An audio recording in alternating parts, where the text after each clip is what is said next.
គឺទៅតាមធัวពីព្រោះក្នុងពធសម្ដែងអញ្ចឹងថាបុគ្គលណាច្រើនទៅដោយទោសៈមានទោសៈដុតកម្ដៅខ្លួនពេលនោះឯងមនុស្សហ្នឹងមានឈ្មោះថាមនុស្សនរកពីព្រោះក្នុងនរកហ្នឹងវាក្តៅណាស់អញ្ចឹងអាពូជក្តៅក្នុងចិត្តនេះគឺវាផលិតភ្លើងនរកមែនទែនក្រោយពេលដែលស្លាប់យល់ទេភ្លើងនរកមែនទែនដែលឆេះមែនទែនគ្មានអ្វីគួរឲ្យខ្លាចឡើយពីព្រោះគ្មាននរកណាមកចាប់ទាញមនុស្សទាំងរស់ឲ្យចុះទៅកាន់នរកទេគឺអំពើរបស់យើងបច្ចុប្បន្ននេះប៉ុណ្ណោះដែលវាផលិតផលឲ្យកើតក្នុងនរកអញ្ចឹងអ្វីដែលគួរឲ្យខ្លាចគឺអំពើបាបដែលខ្លួនកំពុងធ្វើដែលជាបច្ច័យនៃនរកអាត្មាឧទាហរណ៍ជាមួយនឹងគុកជីវៈមន្ទីរឃុំឃាំងមន្ទីរឃុំឃាំងដែលមានទរណកម្មគ្មានអីគួរឲ្យខ្លាចទេតែអ្វីដែលគួរឲ្យខ្លាចគឺអំពើខុសឆ្គងដែលអាចឲ្យគេចាប់ចូលមន្ទីរឃុំឃាំងនោះប្រសិនបើយើងអត់ធ្វើអំពើខុសច្បាប់អត់ធ្វើអំពើអាក្រក់គុកនឹងមកទាញយើងទេទាញយើងទៅទេអញ្ចឹងតើគុកគួរឲ្យខ្លាចជាងអំពើអាក្រក់ឬក៏អំពើអាក្រក់គួរឲ្យខ្លាចជាងគុកនឹងចឹងតើពីព្រោះគុកអត់មានដៃមកចាប់យើងទេគុកមិនអញ្ជើញមនុស្សល្អឲ្យចូលទៅទេគុកគឺសម្រាប់តែមនុស្សអាក្រក់ប្រព្រឹត្តដាច់សិលចូលទៅតែប៉ុណ្ណោះកាប់សម្លាប់គេរំលោភកូនប្រពន្ធគេគឺសម្រាប់មនុស្សអញ្ចឹងអំពើទាំងនោះទេតើដែលជាអំពើដែលគួរឲ្យខ្លាចជាងសេចក្តីទុក្ខនៅក្នុងគុកទៅទៀតមែនឬមែនយល់ទេហើយប៉ុណ្ណឹងយល់ចប់មែនទេអញ្ចឹងនរកមិនបាច់ខ្លាចទេណាញាតិញោមគ្រាន់តែយើងសិក្សាថាអំពើណាដែលនាំទៅកាន់នរកអំពើកាប់សម្លាប់គេឆក់ប្លន់គេលួចទាំងអស់ដែលជាអកុសលធម៌ទាំងអស់ដែលកើតឡើងដោយសេចក្តីខឹងក្រោធដោយការបៀតបៀនដោយការព្យាបាទអំពើនោះឯងដែលនាំសត្វលោកទៅកាន់នរកអំពើហ្នឹងទៅគួរឲ្យខ្លាចគួរឲ្យខ្លាចភ្លើងនរកវាគ្រាន់តែជាលទ្ធផលចុងក្រោយនៃអំពើហ្នឹងតែប៉ុណ្ណោះអញ្ចឹងមនុស្សដែលចេះសម្លាប់គេមនុស្សដែលចេះបៀតបៀនគេមនុស្សដែលចេះចងគំនុំនឹងអ្នកដទៃមនុស្សដែលព្យាបាទគេតើមានគ្រប់ឋានៈឬក៏មានតែឋានៈខ្លះមានតែចំពោះអ្នកក្រឬក៏អ្នកមានដែរធัวហ្នឹងធัวបៀតបៀនគេណាមានតែសម្រាប់អ្នកក្រឬក៏អ្នកមានដែរហ្នឹងហើយនឹងអញ្ចឹងមានអញ្ចឹងមនុស្សណាមានអញ្ចឹងទោះបីស្ថិតនៅក្នុងណាក៏ដោយក៏ហៅថាមនុស្សនរកដែរទី2មនុស្សប្រែតមនុស្សសពេតោនៅក្នុងធម៌មនុស្សណាដែលសម្បូរដោយលោភៈសម្បូរដោយការជាប់ជំពាក់សម្បូរដោយសេចក្តីកំណាញ់ស្វិតស្វាញមិនចេះចែករំលែកដល់អ្នកដទៃសំដែងតែពីការខ្វះខាតជានិច្ចនឹងហៅថាមនុស្សប្រែតព្រោះវាលហាមខាងក្នុងខ្វះរហូតអញ្ចឹងណាអញ្ចឹងមនុស្សដែលលោភលន់អាហ្នឹងយើងនិយាយងាយស្ដាប់ថាមនុស្សដែលលោភលន់មនុស្សដែលត្រូវការជានិច្ចមិនចេះចែករំលែកដល់អ្នកដទៃមានសម្រាប់តែមនុស្សអ្នកក្រឬក៏អ្នកមានការលោភលន់ដែរណាអ្នកមានការលោភលន់ទេមានអត់ឆ្លើយសោះមានអញ្ចឹងគ្រប់តំណែងគ្រប់យុស័ក្តិគ្រប់ឋានៈទាំងអស់បើមនុស្សណាសម្បូរដោយលោភៈមនុស្សនឹងឯងហៅថាមនុស្សសពេតោសម្បកមនុស្សតែចិត្តប្រែតណាអានេះអាត្មានិយាយនឹងឲ្យវាត្រូវទៅតាមធម៌អត់មានលើកដាក់ខាងណាទេអ្នកក្រអ្នកមានអីអ្នកណាឲ្យតែមានធម៌ហ្នឹងមនុស្សប្រែតដែរទំបីចង់តែងខ្លួនឲ្យដូចទេវតាក៏ដោយប៉ុន្តែមនុស្សខាងក្រៅនៅតែថាមនុស្សអញ្ចឹងប៉ុន្តែខាងក្នុងវាប្រែតហ្នឹងគឺវារហាមវាត្រូវការជានិច្ចវាជាប់ជំពាក់របស់ជានិច្ចអត់ចេះរំលែកដល់អ្នកដទៃទេហើយពាក្យថាមនុស្សប្រែតនេះក៏និយាយតែញាតិញោមបរិស័ទលោកក៏ដោយឲ្យតែដដើមលៀបគ្នាអានឹងលោកប្រែតដែរឆ្លោះគ្នាបរិស័ទចង់បានទៅលៀបសក្ការៈហ្នឹងលោកប្រែតមានថាប្រសងនៅនេះទេណាហ្នឹងគឺនិយាយធัวគឺធัวពិតហ្នឹងវាអញ្ចឹងយល់អត់ធัวពិតហ្នឹងវាគ្មានអ្នកណាទេគឺលោភៈ លោភៈហ្នឹងគឺជាសច្ចធម៌ហើយណាវាមានការជាប់ចម្ពាក់លោភៈហ្នឹងវាគ្មានលោភៈរបស់លោកឬក៏លោភៈរបស់ប្រសក់ទេឲ្យតែណាលោភលន់ណាជាប់ចម្ពាក់ណាកំណាញ់ណាហ្នឹងឲ្យប្រែតខាងក្នុងណាមុខមនុស្សស្អាតចែកប៉ុន្តែធម៌ខាងក្នុងប្រែតយល់អត់ឯធ្លាប់ប្រែតអត់សិតធ្លាប់ហ្នឹងសិក្សាទៅអញ្ចឹងឲ្យបានព្រះអង្គឲ្យសិក្សាមើលខ្លួនឯងហ្នឹងដោះខាត់ខ្លួនឯងឲ្យជ្រះនរកឲ្យជ្រះប្រែតក្នុងខ្លួនដែរហើយកាលណាបច្ចុប្បន្នជាតិហ្នឹងជ្រះនរកជ្រះប្រែតហើយញាតិញោមមិនបាច់ភ័យទេពូជប្រែតលែងមានពូជនរកក៏លែងមានដែរតែបើពិនិត្យមើលអាពូជនរកក៏នៅហើយអាពូជប្រែតក៏នៅសង្ឃឹមទៅទេវតាតិចហើយព្រោះពូជនឹងវានៅក្នុងរឿងអីវាមិនដោះមែនអត់ហើយអស់ពូជហ្នឹងនៅផឹងទៅណែហោមួយទៀតមនុស្សសតិរិឆានណោណាមនុស្សសតិរិឆានណោមនុស្សដេរិឆានមើលពីក្រៅមនុស្សល្អចេះប៉ុន្តែតាមធម៌ខាងក្នុងជាដេរិឆានគឺសំដៅដល់មនុស្សណាដែលសម្បូរដោយមោហៈណាសម្បូរដោយមោហៈអវិជ្ជាការមិនចេះមិនដឹងពាក្យថាមិនចេះមិនដឹងនេះវាមិនមែនថាអូមិនចេះកុំព្យូទ័រមិនចេះអង់គ្លេសមិនចេះអីជាមោហៈមិនមែនទេគឺអ្វីដែលជាចំណេះដឹងធម្មជាតិដែលសម្រាប់ល្អរបស់មនុស្សវាអត់មានលំអរបស់មនុស្សមានស្អីមានការដឹងគុណដឹងទោសចេះដឹងរបស់នេះគួរធ្វើរបស់នេះមិនគួរធ្វើវាអត់ដឹងអាទៅនឹងឪពុកម្ដាយមានគុណគ្រូមានគុណតកូលរៀមច្បងគួរគោរពអត់ដឹងដល់អត់ដឹងអញ្ចឹងស្មើដេរិឆានដែរពួកដេរិឆានវាមិនចេះគោរពម៉ែឪវាណាចេះទេចេះអត់ប៉ុន្តែវាចេះស្រឡាញ់ម៉ែវាទេចេះកាលនៅវានៅតូចចេះគ្រប់សត្វដេរិឆានទាំងអស់ដូចមន់យើងមើលមន់ពីតូចចេះស្រឡាញ់ម៉ែវាទេចេះពេលដេកវាដេកណាដេកក្រោមស្លាបមេវាអូតបាត់មេនឹងយំជេបត្រូវការម៉ែមែនទេ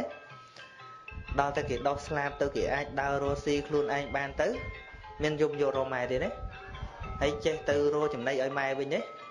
អានឹងដេរិឆានប៉ុណ្ណឹងមនុស្សណាដែលគិតថាមនុស្សចិញ្ចឹមគ្នាតគ្នាមានគុណស្អីម៉ែយើងចិញ្ចឹមយើងចិញ្ចឹមកូនយើងអានឹងធម្មតានឹងមនុស្សមន់កុំហៅគាត់ថាមនុស្សដេរិឆានហៅមនុស្សមន់ហ្មងទៅពីព្រោះអត់យល់អ្វីជាគុណពិតប្រាកដវាអត់មានលើសពីមន់ឡើយមានលើមន់ទេអង្គុយនេះបើមាននេះជំរុះមន់ចោលណាមាននិស្សិតម្នាក់គេលើកឡើងអាចំណុចហ្នឹងគេលើកឡើងថាម៉ែឪមានគុណអីគាត់បានគ្នាដោយគាត់ស្រឡាញ់គ្នាគាត់មានកិលេសគ្នាគាត់ហ្នឹងមួយហើយម្យ៉ាងទៀតដែលគាត់ទុកយើងចិញ្ចឹមគឺគាត់ចង់ឲ្យពេលគាត់ចាស់ទៅយើងចិញ្ចឹមគាត់វិញបើគាត់គ្មានបំណងគាត់ទម្លាក់យើងចោលបាត់ហើយដូច្នេះចិញ្ចឹមវាមិនចឹងគ្មានគុណទេអញ្ញញោមព្រមដែរគេថាអញ្ចឹងឯកភាពដែរមិនក៏អត់ហើយកាលជួបម៉ែវាបើមិនស្រឡាញ់យកដែរអានឹងគេថាត្រូវដែរហើយចិញ្ចឹមកូនក៏មានបំណងខ្លះដែរប៉ុន្តែសំបកទៅវិញថារឿងស្រឡាញ់គ្នាដោយការមតណ្ហាដោយកិលេសវាជាទោសរបស់វត្តៈវាជារឿងធម្មតាជាធម្មជាតិរបស់សត្វលោកវាអញ្ចឹងអានឹងមិនមែនគុណទេតាមពិតអានឹងមិនមែនគុណទេជាទោសនៃសង្សារវត្តៈនិយាយត្រូវប៉ុន្តែត្រូវបានតែមួយកណាត់អញ្ចឹងណាមានយល់អត់ទេគេនិយាយនឹងត្រូវប៉ុន្តែវាត្រូវបានតែមួយកណាត់វាអត់ចប់ណាវាអត់ចប់ថាអារឿងស្រឡាញ់គ្នានឹងវាជាទោសបើវាមិនមែនជាទោសមិនទៅតោងស្បង់លោកឡើងសឹកអស់ទៅយកប្រពន្ធទៀតទេអានោះគឺទោសដែរសួរមកកណាកូនបងណាបួលរហូតមុខហ្នឹងសើឃើញទុកហើយក៏មិនដឹងហ្នឹងព្រោះតាចាស់វានៅហើយមិនទៅទេអាហ្នឹងស្អីបើជាកុសលមិនមែនតោងលោកឲ្យសឹកទេពិតជាអកុសលពិតជាលោភៈពិតជាតណ្ហាមែនជាទោសបំណងដែលគាត់គិតថាចាំឲ្យចាស់កូនចិញ្ចឹមវិញអាហ្នឹងក៏មិនមែនគុណទៀតត្រូវដែរគេនិយាយត្រូវទៀតកន្លែងហ្នឹងថ្មឲ្យត្រូវចោះ ប៉ុន្តែដល់ពេលការចិញ្ចឹមកូនមិនមែនដូចចិញ្ចឹមជ្រូកទេចិញ្ចឹមជ្រូកក៏ចង់បានផលដែរឲ្យតែជ្រូកនឹងមកឡើងសាច់បានល្អគ្រប់គីឡូរត់លក់អត់មែនទេលក់អីអ្នកចិញ្ចឹមជ្រូកណាដល់តែលក់ទៅមានដែរព្រួយបារម្ភពីជ្រូកនឹងខ្លាចជ្រូកនឹងវាគ្រុនប្រដាក់សាយអីតាមទៅសួរសុកទុកទៀតទេអាហ្នឹងជាចិញ្ចឹមអត់គុណនោះដែលព្រះអង្គថាជាសត្វវិនិច្ជាព្រះអង្គហាមទៀតចិញ្ចឹមសត្វលក់នោះណាតែកូនវិញចិញ្ចឹមដែរណាណាមកតដឹងកូនក្រមុំអញកាត់ថ្លៃ$5,000ហ្នឹងហើយប៉ុន្តែបន្ទាប់ពីការហើយទៅនៅជាមួយគេមែនតែចិត្តនឹងអស់ព្រួយពីកូនទេអត់ទេมันអស់ព្រួយពីកូនទេមិនមែនអស់ត្រឹមការឲ្យនឹងទេมันដូចចិញ្ចឹមជ្រូកឡើយមិនព្រួយត្រឹមតែកូនព្រួយដល់កូនវាកពៅនឹងទៀតណាឃើញវាខុសគ្នាទេអានេះឯងជាគុណដែលគាត់ព្រួយបារម្ភចំពោះកូនខុសពីចិញ្ចឹមជ្រូកយល់អត់យល់ទេញាតិញោមយល់ណាស់ហើយប៉ុន្តែមិនបាក់និយាយប្រាប់គេណាមិននិយាយប្រាប់នោះណាហ្នឹងគេលើកមកវាសំហេតុផលរបស់គេប៉ុន្តែសំហេតុផលបានតែមួយកំណាត់ប៉ុណ្ណោះនៅពេលដែលកូនឈឺពិតប្រកបវាគ្មានដាក់លក្ខខណ្ឌជាមួយកូននេះកូននឹងក៏គ្មានចុះកងត្រាជាមួយយើងដែរអ្វីត្បិតថាយើងចិញ្ចឹមកូនចង់ឲ្យកូននឹងដឹងយើងពេលដែលចាស់មែនឧទាហរណ៍ថាពេលដែលកូននៅកូនងាកូននឹងឈឺព្រឹកមានតែដាក់ខសន្យាថាណែឯងចាស់ត្រូវចាំអញណាតែមិនចាំអញឈប់មើលគ្មានបានទៅនិយាយចឹងទេមានតែការភ័យបារម្ភជូនកូនទៅពេទ្យរកគ្រូមើលយ៉ាងម៉េចឲ្យកូនជាសិនមិនចឹងអាចិត្តពេលហ្នឹងយល់អត់ហើយបើចាំជ្រូកវិញអ្នកដែលគេមិនគិតរឿងបាបរឿងបន់វិញឲ្យតែជ្រូកចាប់ដើមឈឺព្រឹបអត់ទុកឲ្យយូរទេកាប់សាច់លក់សិនខុសគ្នាស្រឡះអារឿងចិញ្ចឹមយកតែផលប្រយោជន៍គឺរឿងដូចចិញ្ចឹមជ្រូកចឹងតែចិញ្ចឹមកូនមិនចឹងទេក៏វាអាចឪពុកម្ដាយខ្លះលក់កូនលក់អីចឹងណាហ្នឹងវាមានហ្នឹងជាប់កម្មពីវិរិយនឹងគ្នាយ៉ាងម៉េចយើងក៏មិនដឹងបើគ្រាន់ថាអាចឲ្យយើងរស់នៅបានរហូតដល់តែមានគ្រួសាររហូតដល់តែមានផ្ទះសម្បែងហើយថាអត់គុណហ្នឹងមកពីមិនយល់គុណតាមសេចក្តីពិតថាជាអ្វីគុណមិនមែនសម្រាប់យកមកបង្ហាញគុណមិនមែនសម្រាប់យកមករំលើកមិនមែនទេតាមពិតគុណគឺវានៅក្នុងចិត្តល្អនៅក្នុងករុណានៅក្នុងមេត្តានៅក្នុងព្រហ្មវិហារដែលមានមួយខណៈចឹងមែនទេញាតិញោមយល់ជាងអាត្មាផងព្រោះធ្លាប់ចិញ្ចឹមកូនដល់អាត្មានិយាយប្រាប់ចឹងវិញមានញាតិញោមខ្លះអូយខ្លះគេសរសើរអីដូចធ្លាប់ណោះហ្នឹងហើយដល់ខ្លះទៀតអូលោកបានតថាគឺមានដឹងណាចឹងអាត្មានោះវាស្ដាយក្រោយបន្តិចដែរបើមានមួយសិនចាំមកបួសអីគេមិនថាអត់តាន់ហួពេលទេអូយ៉ាងនៅមានសង្ឃឹមចឹង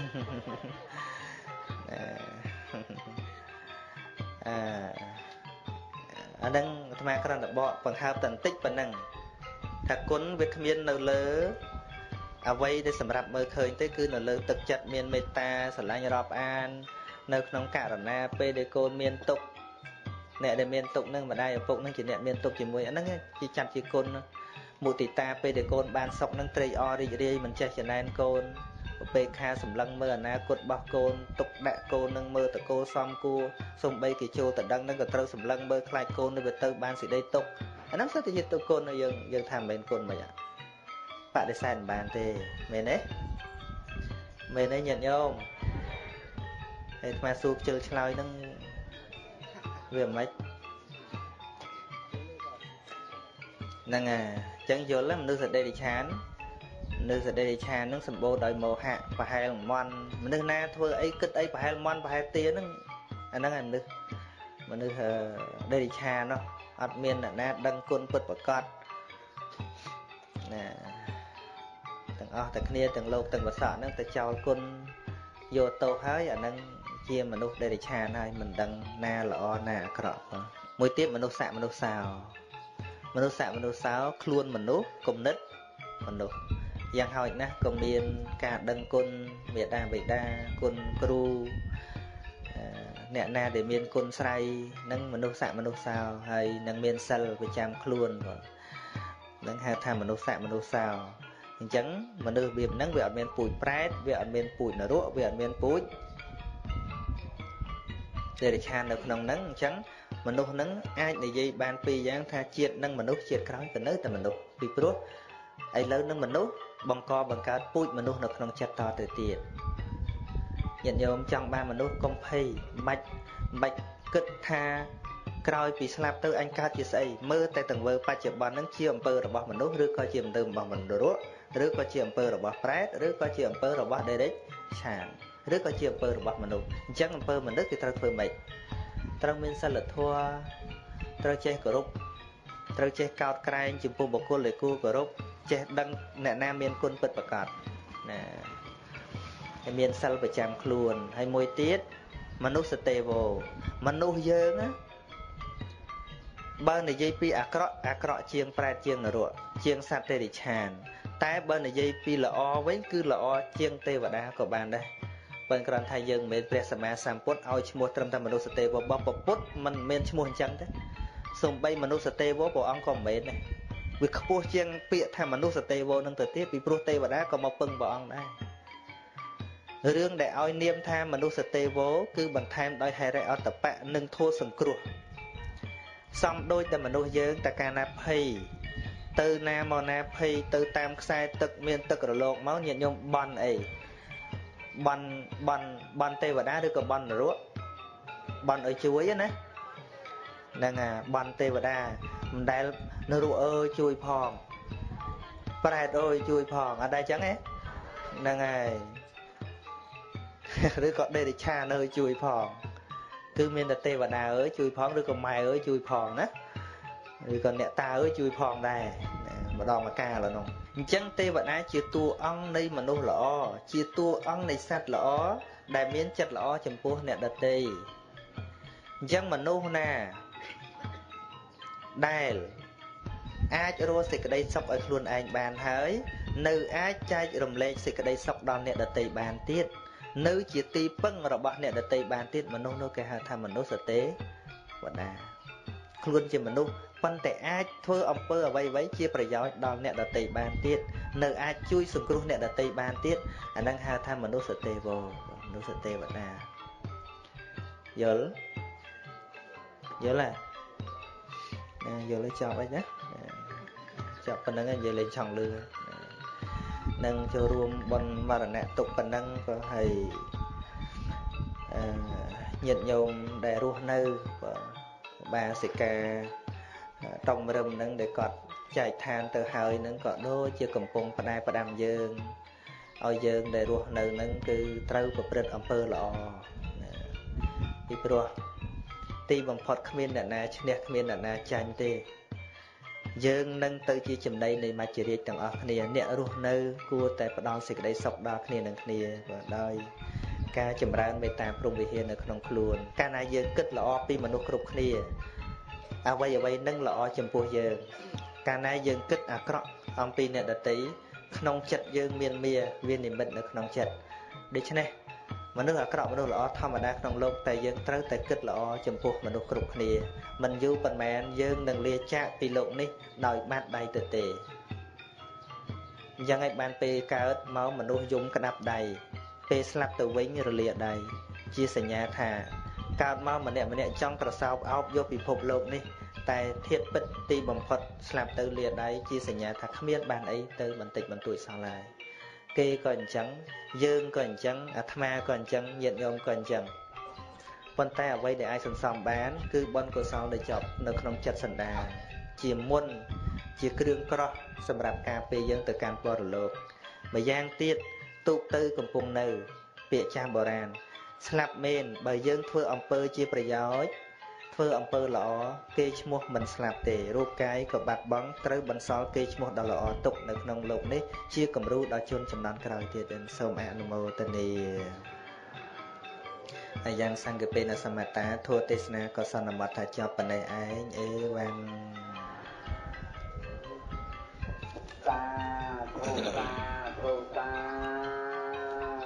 បាទសូមអនុមោទនាណាប្របុជាពធទេសនាបានសរុបហ្នឹង 35,000 ណា ហើយមានញោម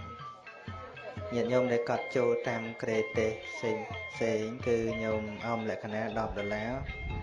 បាទអ្នកស្រីនុចសារិតា$20បាសិកាលេងអម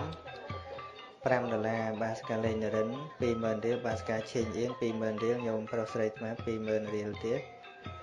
ចឹងបន្ថែម60000ទៀតហើយនឹង$35បាទប្រាក់បូជាពធទាំងអស់ហ្នឹងបកលឲ្យទៅម្ចាស់បុណ្យដើម្បីបានប្រវត្តិណាបច្ច័យ4ប្រសងដែលគង់ស្ដាប់ធម៌ទាំងអស់ហ្នឹងណាចែកបុណ្យញាតិញោមប្រុសស្រីគ្រប់គ្នាផងសូមអនុមោទនាហើយម្ចាស់បុណ្យក៏បានចូលកសាងបតុមចេតិយហើយនឹងផ្សាយធម៌ទៀតតាមវិជីដែលមានបាទអញ្ចឹងប៉ុណ្ណឹងចុះញាតិញោមមកចរានពោប៉ុណ្ណឹងណាហើយម្ចាស់បុណ្យថាសុំនិមន្តតទៅបុណ្យ7ថ្ងៃប៉ុន្តែជាប់ហើយថ្ងៃហ្នឹងជាប់ទៅបាត់ដំបងទៅទេសនៅបាត់ដំបងបាត់ដំបងថ្ងៃទី2ថ្ងៃទី3ជាប់នៅពោធិ៍សាត់ណាជាប់អស់ថ្ងៃនេះចំថ្ងៃតនេបានមកបាទអញ្ចឹងប៉ុណ្្នឹងចុះជួបប៉ុណ្្នឹងបានហើយណាស្រុកអីស្រុកដុងកំពង់ស្ពឺបាទណានឹងចឹងប៉ុណ្្នឹងចុះក៏សូមអនុមោទនាนะโมตัสสะภะคะวะโตอะระหะโตสัมมาสัมพุทธัสสะนะโมตัสสะภะคะวะโตอะระหะโตสัมมาสัมพุทธัสสะนะโมตัสสะภะคะวะโตอะระหะโตสัมมาสัมพุทธัสสะพุทธังสรณังคัจฉามิธัมมังสรณังคัจฉามิសង្ឃังសរណង្កច្ឆាមិនមថរតនតិយសៈសូមនមស្ការថ្វាយបង្គំចំពោះគុណកែវទាំង3គឺពុទ្ធរតនៈ1ធម្មរតនៈ1និងសង្ឃរតនៈ1ដោយសេចក្តីគោរពជ្រះថ្លាដល់ខ្ពង់ខ្ពស់សូមធ្វើនៅសេចក្តីគោរពរាប់អានចំពោះព្រះថេរានុថេរៈគ្រប់ព្រះអង្គនិងពលញាតិញោមពុទ្ធបរិស័ទគ្រប់គ្នាជាពិសេសលោកអ្នកម្ចាស់ដើមទានប្រធានបុណ្យមានលោកអភិបាលស្រុកបាកានសៅដារឿននិងភរិយាព្រមទាំងបុត្រលោកអឹមសាមិននៅឃុំតពាំងជងលោកច្រែងជ្រឹមនិងភរិយាព្រមទាំងបុត្រភិក្ខុច័ន្ទមង្គឡូសុនច័ន្ទនឿនលោកតាវងវុននិងភរិយាព្រមទាំងបុត្រអ្នកស្រីពេជ្រអឿនព្រមទាំងបុត្រអ្នកស្រីចិននឹមព្រមទាំងបុត្រដែលបានរៀបចំនៅកម្មវិធីបុណ្យឆ្លងសាលាបាលីនៅនាវត្តកោះកែវមនីឧត្តមដែលបានកសាងរួចជាស្រេចប្រពធ្វើកម្មវិធីបុណ្យនៅក្នុងថ្ងៃសៅរ៍ទី31ខែមីនាឆ្នាំ2012ត្រូវនៅថ្ងៃ9កើតខែចែកឆ្នាំថោះត្រីស័កពុទ្ធសករាជ2555ម៉ោង4រសៀលជួបជុំពុទ្ធបរិស័ទប្រើព្រះបរិត្តមាសកាធោហាយចឹងមកបានម៉ោង5ខ្ញុំកណាអាត្មាទទួលព្រះសម្ដែងពធទេសនាបាទហើយកម្មវិធីហ្នឹងក៏បន្តទៅដល់យប់ម៉ោង7យប់ហ្នឹងមានប្រសង់ទេសនា3ព្រះអង្គទៀតដោយភិក្ខុអរញ្ញរាសីរុនសភារិនជាព្រះសមុគន្ធខេត្តភិក្ខុធម្មតរោសសរុនជាព្រះនុគុណស្រុកបាកាននិងព្រះអង្គគ្រូនាមវងទាំងហើយតទៅដល់ថ្ងៃស្អែកក៏មានកម្មវិធីប្រគេនជគូប្រសង់ហើយនឹងម៉ោង9រាប់បាតប្រសង់ចំនួន105អង្គ ngày trong về Phật Đà Hà chỉ cách bên chập cam vị thị bồn và nâng nông về này xong niệm mônព្រះអង្គគ្រូចៅអធិការវត្តកោះកៅមនីឧត្តមនឹងរៀបរាប់បន្តិចមកមើលទៅវត្តកោះកៅមនីឧត្តមនឹងមិនក៏ឈ្មោះពីរោះម្លេះកោះនឹងនៅតាណាហើយកៅមនីនឹងឈ្មោះណានាហើយគាត់ធ្វើល្អយ៉ាងណាបានជាឈ្មោះឧត្តមដឹងក៏ប្រាប់ទៅបើមិនដឹងក៏តាមដំណើរទៅហើយប្រសងគង់ប្រមាណអង្គដែរហើយសិក្សារៀនសូត្រយ៉ាងណាហើយមានសុខទុក្ខអីយ៉ាងណាចង្ហាន់វ័នជន់អីហ្នឹងគឺណាចាត់ទុកថាជាដំណឹងសម្រាប់ពុទ្ធបរិស័ទយើងបីជ្រះថ្លាក្នុងការបំពេញកិច្ចការងាររបស់ព្រះអង្គផ្ទាល់ដែលសូមរតនានិមន្ត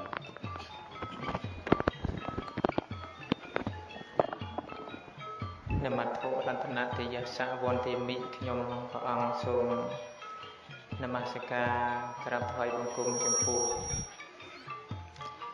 គុណនៃព្រះត្រៃរតន៍ដោយសេចក្តីគោរពស្មើដោយនឹងជីវិតសពការសូមនមស្ការចំពោះលោកម្ចាស់គ្រូវជារបញ្ញោសានសុជាដោយសេចក្តីគោរពជ្រះថ្លានិងសេចក្តីកោតក្រែងសូមនមស្ការចំពោះកណ្ដាជាម្ចាស់គ្រប់ព្រះអង្គដែលគង់នៅក្នុងទីនេះដោយសេចក្តីគោរពនិងសេចក្តីជ្រះថ្លាសេចក្តីកោតក្រែងនៅក្នុងឱកាសនេះក៏សូមចម្រើនពរញាតិញោមពុទ្ធបរិស័ទទាំងអស់គ្រប់រូបផងដែរដោយបានការអនុញ្ញាតអំពីលោកម្ចាស់គ្រូហេតុអីញាតិញោមពុទ្ធបរិស័ទឮថាខ្ញុំកណ្ដាអាត្មាភាពហៅថាលោកម្ចាស់គ្រូព្រោះខ្ញុំកណ្ដាធ្លាប់បានស្ដាប់ខ្សែអត្ថរបស់លោកម្ចាស់ជាច្រើនផងដែរច្រើននឹងរាប់មិនបានទេមិនដឹងប៉ុណ្ណាទេស្ដាប់ជារឿយមកអញ្ចឹងចំណេះដឹងខ្លះគឺបានពីការស្ដាប់នៃខ្សែអត្ថនឹងមកក្នុងចំណែកនៃការចេះសម្ដែងពធអាចមានដំណើរនៃការបដិបត្តិនៅក្នុងសាសនានេះគឺមានការស្ដាប់នឹងជាហេតុលំដាប់តមកឱកាសនេះគឺលោកម្ចាស់ចង់ដឹងចង់សាកសួរអំពីសុខទុក្ខជាពិសេសនឹងចង់ដឹងឈ្មោះវត្តនឹងហេតុអីបានជាវត្តឈ្មោះពីរោះកោះកែវមនីឧត្តមខ្ញុំកាលណាអាត្មាភាពមិនបានជាច្បាស់នៅក្នុងប្រវត្តិវត្តកោះកែវមនីឧត្តមនឹងថាយ៉ាងណាឲ្យពិតប្រាកដទេតែ